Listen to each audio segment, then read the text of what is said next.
Dangerous tribes in the world whom you may never want to meet. 1. Yaifo Tribe. Let's start with this bone-chilling dangerous uncontacted tribe who is called the Yaifo Tribe. They are found in Papua New Guinea. Is said over 40 dangerous uncontacted tribes in Papua New Guinea may still be uncontacted. And this one scared me good. Such dangerous uncontacted tribes can sometimes be connected with activities such as cannibalism. These tribes live a warrior existence with very little exposure to the outside world of communication. However, this does not always work properly. For example, until one English investigator went missing during an attempt to reach the Yaifo tribe normally stopped communicating with foreigners. The Islanders tribe was not only uncontacted for generations, but also utterly undiscovered to Western historians until the 1970s when they were first discovered. The uncontacted tribe of Papua New Guinea, like many indigenous communities, suffers a variety of concerns, including unrestrained commercialization, military aggressiveness, and the prospect of mine and forestry interests on traditional territories. Yaifos normally have no contact with other people, and if you end up coming across them, you'll almost certainly be welcomed with darts and crossbow. 2. Korowai Tribe.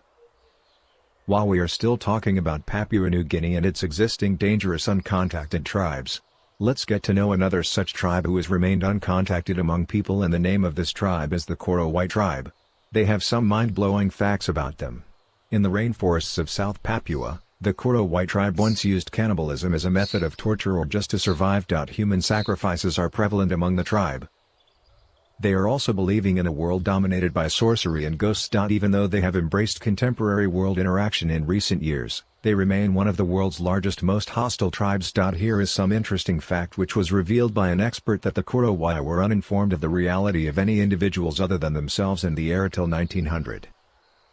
Besides that, the Korowai are very good poachers and growers who use changing agriculture as a form of exchanging foods and variables to survive among themselves, and it is reported that the bulk of their tribes lives in tree huts on their secluded area. The Korowai realm is home to a wide range of spirit worlds, some with much more distinct personalities than some others. According to recent investigations, several tribes have been persuaded to attract tourists by propagating the illusion that cannibalism is also still prevalent. If that is true, I must say they are way more clever than we people think. 3. Suri People, the Warriors. The Suri are an agro-pastoral people and inhabit part of the West Omo zone of the Southern Nations, Nationalities, and Peoples region, SNNPR, in Ethiopia as well as parts of neighboring South Sudan. There are some 34,000 Suri in the southwest of Ethiopia. Suri is their self-named identity. Two groups called Tiramaga and Chai.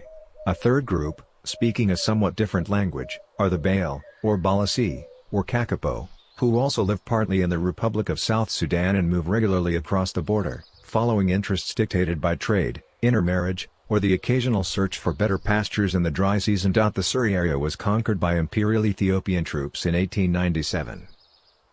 The region was then formally incorporated into Ethiopia, and was the frequent target of cattle raids by Highlanders and Imperial troops based in the newly established villages. Their society, while now more integrated into national Ethiopian structures of administration and more under the control of the state, previously had a fairly autonomous political structure, headed by the elders of the reigning age grade as well as a few ritual chiefs or priests, called Komoru, as among the Mercy. The Suri have a traditional belief system with a supreme sky deity called Tumu. The Komoru is a mediator between humans and Tumu, acting as a contact point with the sky god that brings rain and fertility. But Suri have no public religious services of any kind dedicated to Tumu. Ancestors of clan lines are also recognized as having powers and as influencing the health and destiny of living people. In the past 15 years, evangelical Christianity has gained adherents among the Suri, some 200 to 300, notably among those in the town of Kibish and those that left the area to study. The Suri have lived in the Ethio-Sudan border area for many generations, successfully surviving through a combination of livestock herding, cattle, goats and sheep, some hunting and gathering, rain-fed cultivation of a variety of field crops like millet, corn, and sorghum, and the garden cultivation of legumes, spice plants, peas and beans. Migration has been restricted due to armed conflict, state pressure and some very serious droughts which have led to food shortages and even famines in the past few decades. Since the late 1980s, the Suri have also gained cash income from the sale of alluvial gold to highland traders in nearby villages.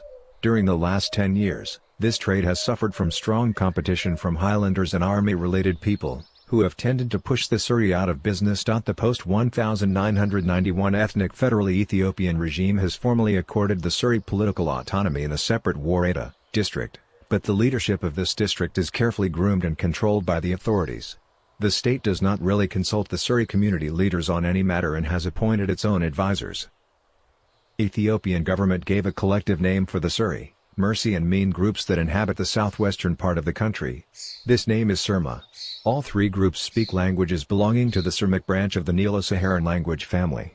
Some authors have used the terms Suri and Surma interchangeably or for contradictory purposes. The Suri are a very interesting and tough people, who have had their share of problems with neighboring peoples, like the Nyangatam, who are closer to the government. Tensions also existed with the Tapaza in South Sudan, allies of the Nyangatam, who frequently raided their cattle. There have also been violent clashes with the Mean.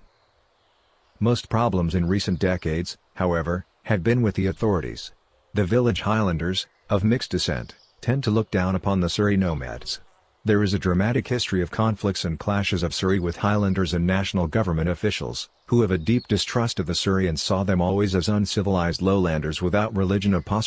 Men take part in a stick fighting, a combination of martial art, ritual and sport, named Dongan, has traditionally been a way men impress women and find a wife.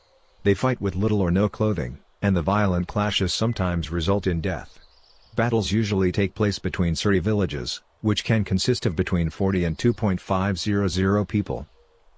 As well as providing an opportunity to attract a partner, the fights aim to get young men used to bloodshed, which leaders believe comes in handy if they clash with other tribes. As part of their rituals, female members of the tribe have distinctive clay discs inserted into holes in their bottom lip, which are considered signs of beauty.